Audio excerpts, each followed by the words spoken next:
Ohio's governor proposes putting hundreds of millions of dollars into the hands of local and state law enforcement. Alexa Hellwig explains how the money could help first responders deal with the fallout from the coronavirus pandemic. This is clearly not the time to defund the police. This is time to fund the police.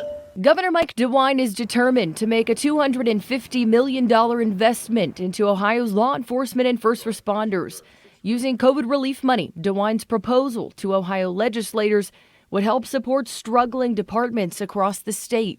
I mean, a small agency like us, we could definitely use some of that. Bethel Police Chief Chad Essert knows all too well that every penny counts, but doesn't always count on getting big funding. Well, that's always the challenge. So a lot of the time these grants come out and it sounds great, $250 million, but then the larger agencies or the agencies that have these multi-jurisdictional task force, they kind of gobble up all that funding.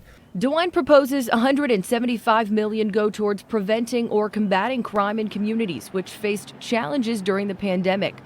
Part of the $75 million would go to recruitment and retention efforts. In Bethel, Chief Essert is struggling to fill 4 full-time positions. We don't have that next generation that want to be police officers.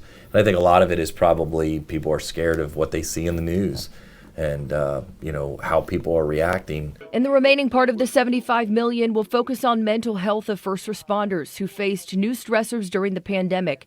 Chief Essert says it's not uncommon for officers to not come forward. We have to have some sort of avenue that we can get them help and they feel comfortable getting help without being shunned or in fear of losing their jobs.